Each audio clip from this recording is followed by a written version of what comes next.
Hi and welcome to this very short recap of round 4 of the Qatar Open 2023.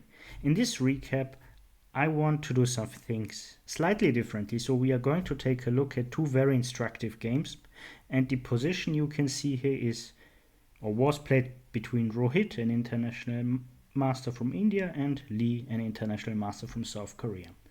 And White played knight to e1, and maybe think what you would play here, pause the video, and then compare your answer with Lee's actual moves, because they were very strong.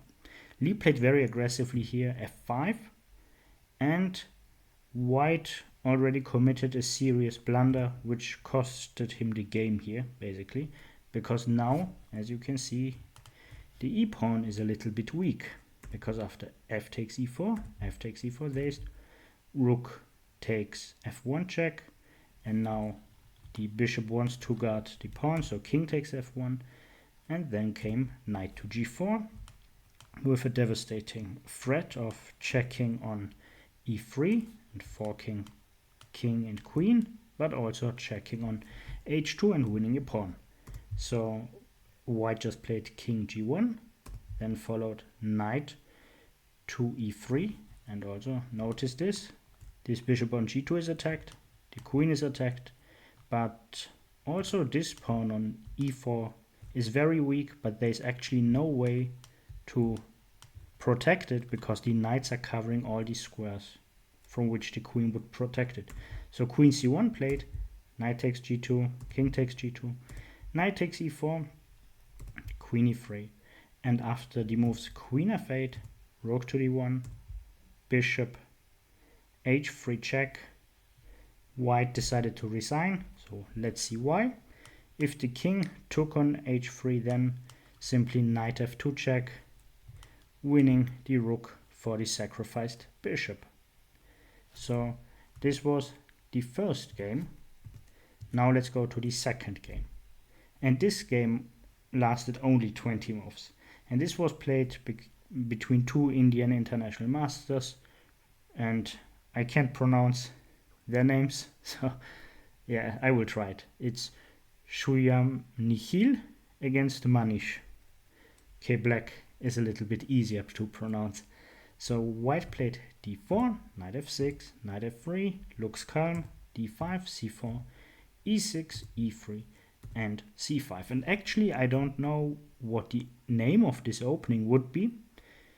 It's no semi-Tarrasch, because in the semi-Tarrasch e3 is not played, so this move would be made reversed, and instead knight to c3 is played. So it's possibly something like a semi-Tarrasch later on. Let's take a look. White plays a3, which is very typical for the semi-Tarrasch, and black already committed an inaccuracy, because here he should just take on c4 and get this transposition to a line of the queen's gambit accepted. Then might follow d takes c5, queen takes d1, and the position is around equal. But instead, black took on d4, then came e takes d4, d takes c4, now bishop takes c4, and this pawn is actually very strong and it has no counterpart and might be pushed at some point. But also there's this nice square, so let's see what is going to happen. Bishop to e7, knight to c3, black castles, white castles, and now black plays b6, a little bit slow, and White will try to punish this. Rook e1, bishop to b7, bishop g5, rook e8, and now a very important move, knight e5.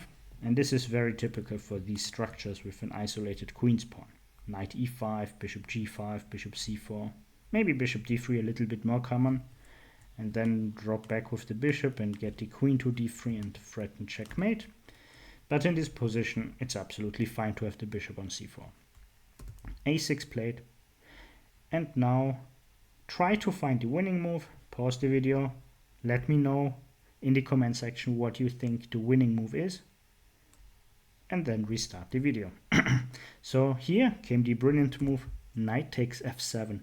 And if you watched the recap of round 2, you might remember that Magnus Carlsen lost due to a knight takes f7 tactics against Suleimanov. Okay, now back to the game. King takes f7, and now the idea, rook takes e6, and again this weak diagonal, like in the Carlsen game. King f8, bishop a2, knight b d7, and now queen b3. And white is playing for this mate. And also maybe this one. But the knight is still covering it. So knight d5 played. Trying to block something, but then white found the very strong move rook takes e7. Then followed rook takes e7, because knight takes e7 doesn't work, obviously, because of queen f7 mate. So rook takes e7, and now just knight takes d5.